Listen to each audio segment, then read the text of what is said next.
बिस्मिल्लाहिर्रहमानिर्रहीम, अस्सलाम वालेकुम। आज जो मैं आपके साथ चंद सेंटेंसेस शेयर करूँगा आपकी स्पोकन इंग्लिश के लिए आप अपने बच्चों के साथ बोल सकते हैं। जैसा कि एक सीरीज़ मैंने स्टार्ट की हुई है ताकि आप अपने बच्चों के साथ बोलकर तो किस तरह से आप अपनी और अपने बच्चों की इंग्लिश को इम्प्रूव कर सकते हैं। और जिनकी ऑलरेडी इंग्लिश जो है वो अच्छी है, वो अपने अंदर कॉन्फिडेंस पैदा करने के लिए, अपने बच्चों में कॉन्फिडेंस बिल्डअप करने के लिए वो ये छोटे छोटे सेंटेंसेस, सिंपल सेंटेंसेस की प्रैक्टिस कर सकते हैं।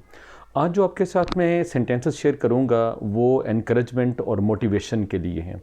फॉर एग्ज़ाम्पल, अगर एक बच्चा जो है आपका वो अच्छा काम करता है तो आप उससे कहते हैं कि you are doing great, keep it up या कीप गोइंग। तो इतना लॉन्ग सेंटेंस जो है वो बोलने की बजाय आप सिंपल से जो है वो कह सकते हैं डूइंग ग्रेट। ठीक है, या जस्ट आप उसे अगर कहें ग्रेट तो तब भी उसका मीनिंग जो है वो यही बन सकता है। अगर आप उसे कहें कि कीप इट अप तो तब भी इसका मतलब जो है वो एनकरेजमेंट का एक सेंटेंस है।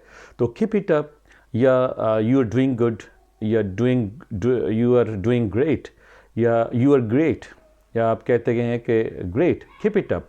तो ये सारे सेंटेंसेस जो हैं ये मोटिवेशन और एनकरेजमेंट के लिए यूज़ होते हैं। फिर आप उससे बच्चे को ये कह सकते हैं कि I am proud of you. ठीक है, I am proud of you for trying, या I am proud of you, you have get success. ठीक है, और जस्ट इतना कह देना कि I am proud of you, ये भी काफ़ी है। फिर आप उसे एक और सेंटेंस आप कह सकते हैं कि अगर उसने काम किया है तो आप उसे कह सकते हैं ओके, या आप कह सकते हैं इट्स ओके। या अगर कोई आपने क्वेश्चन किया है तो वो उसको अंडरस्टैंड नहीं कर पाया तो आप उसको कह सकते हैं it's okay to ask question if you don't understand.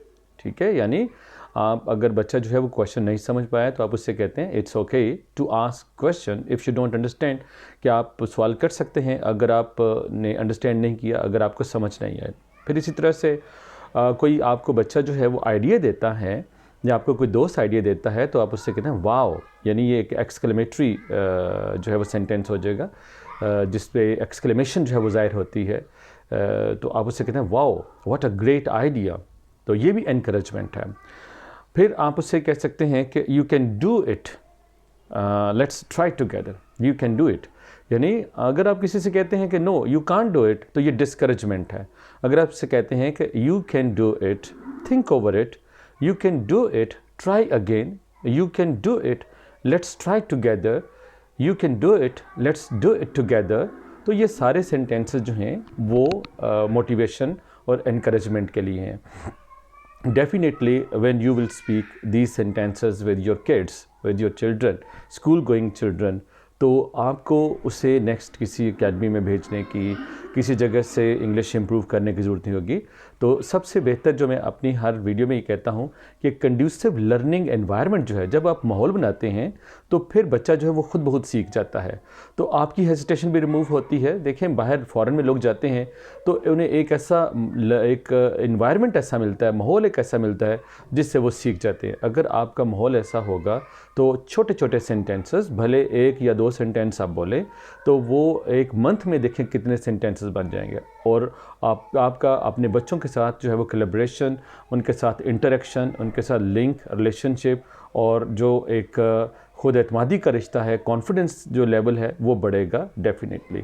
तो आई होप कि आपको जो है वो ये सेंटेंसेस आप इन्हें यूज़ करेंगे अपने बच्चों के साथ, आप अपने दोस्तों के साथ, खुद से भी आप अपने आप को इम्प्रूव करने के लिए ये कर सकते। Thank you very much.